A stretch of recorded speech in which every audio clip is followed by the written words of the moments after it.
Municipal elections routinely result in the lower voter turnout than other levels of government. And even before the votes are cast, local races also seem to draw fewer women candidates. Joining us now from our studio at Laurentian University in Sudbury on the gender balance in Northern Ontario races, our Northeast Ontario Hub editor, Claude Sharma. Welcome.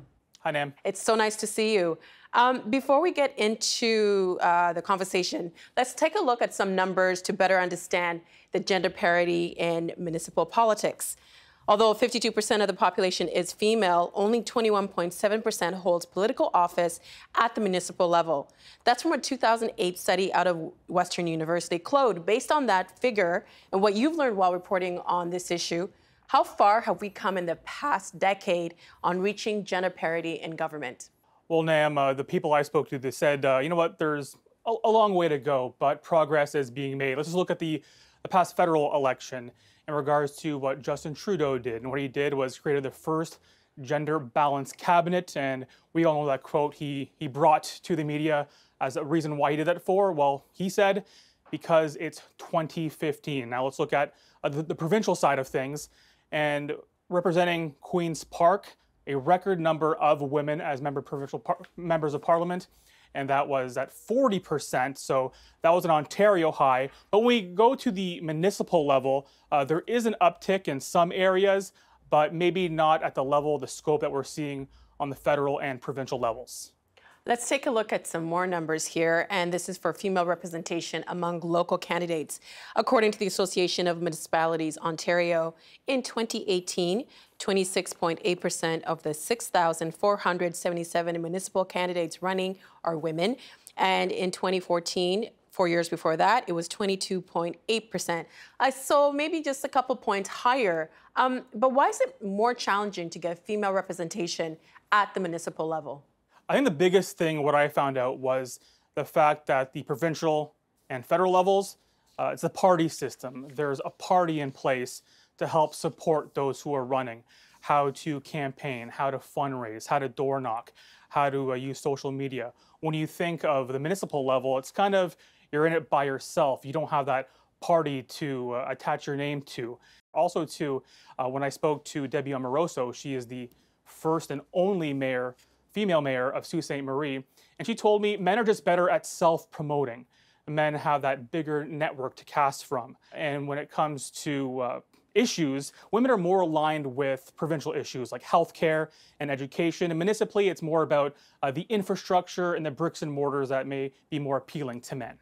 And you also spoke to a counselor in North Bay, and she just had a baby recently, right? Yes. What's the current policy on parental leave for elected officials? So in North Bay, the councillor that you're talking about is Tanya Vraybosch, and Vraybosch is a very well-known political name in North Bay and in northeastern Ontario. So she recently had a child, but before that, while she was pregnant, North Bay City Council adopted a policy, a parental and pregnancy leave policy, which allows members of council to take up to 20 weeks off as kind of a leave away from council. And as you saw in that picture right there, she's the only woman on North Bay City Council. But I guess you can say North Bay expedited the process because the Ontario provincial Liberal government beforehand, they instituted a policy that all municipalities by March of 2019 must have a policy in place to allow for parental and pregnancy leave. And during her leave, Tanya told me that she was still very active.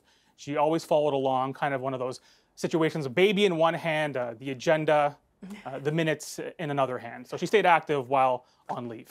It's so interesting to me that it's 2018 and we're having that conversation about giving women the ability to take parental leave as needed.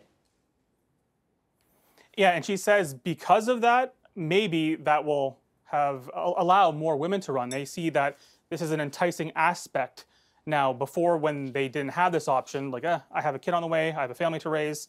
Now this is in place. It gives them another option, another way of support to run municipally. What are some of the other challenges that are keeping women from running for political office? Well, I think a big one too has to be wage. So when you're a mother and you have a job and you're taking care of your children. Women are the primary caretakers of children and of aging parents historically. So the wage at the municipal level, especially here in Northeastern Ontario, it's a part-time salary for full-time hours is what they're working. If you were to go into federal or provincial politics, that wage is a livable wage. While most councillors here don't have that livable wage option. And also, when you think about the social media aspect too, it's another barrier. Yes, men face it, all genders face brutal and harsh criticism on social media, but women kind of face it a little bit more, maybe at a more personal level, what they're wearing, what they look like. So it is a barrier for all genders, but I think women feel it a little bit more.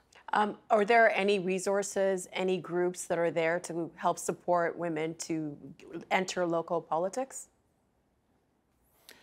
Yeah, so a big part of the piece that I did for TVO.org focuses on this new group called Politics Now. Now, N-O-W, standing for Northern Ontario Women. So what this group does, it gives a voice to women, engages them to get into specifically municipal politics. And some things they do is they'll take a group of women to an actual city council meeting. Beforehand, they'll meet, they'll look over the agenda, they'll go inside the city council chambers, kind of to experience what it's really like, and doing it in a group setting a little bit less intimidating, as opposed to just watching it on a live stream at home. You don't really get the feel for it as much. And afterwards, they regroup, talk about what happened at the meeting. They also put on something called campaign schools, and it's pretty self-explanatory. These campaign schools can last a day or two, 3 days, and it's just teaching the basic fundamentals of how to run a campaign, how to put up signs, where to target, things that you wouldn't consider, how to door knock. So these campaign schools teach the basic fundamentals. Also, there's a group in Thunder Bay. It's called Women in Politics, and they kind of do similar work to Politics Now. And one big thing that they're looking forward to is last year, a group there called PARO, which focuses on women in business in Northern Ontario, received a $350,000 grant from the federal government to partner with Women in Politics. And what they're going to be doing is increasing the number of women who will be running at all levels of government. So, Nam, if we have this conversation in 4 years from now, expect to see the numbers, especially in the Thunder Bay area, to be much higher than they are right now. And these groups are more established in Southern Ontario. We see some in London and Toronto. So they're more established, they've been there for longer, and we're seeing more pop up here in Northern Ontario. Well, despite the barriers that do exist, it's important to note there are some exceptions to the rule. Numbers we received this week from the Association of Municipalities Ontario show out of 444 Ontario municipalities, 18 have an equal number of male and female candidates running, 16 have more women than men running, and the rest, 410, have a majority of male candidates in the race. That's good news, right?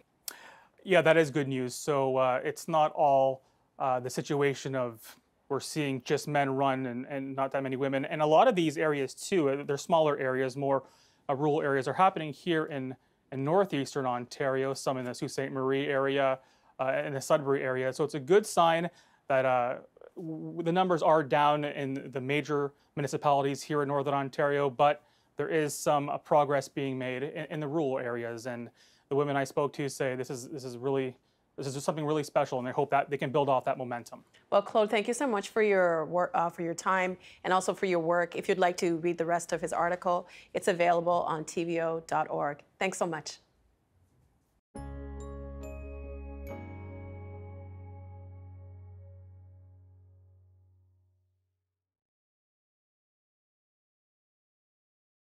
The Agenda with Steve Paikin is brought to you by the Chartered Professional Accountants of Ontario, helping businesses stay on the right side of change with strategic thinking, insightful decisions, and business leadership. Are you on the right side of change? Ask an Ontario CPA.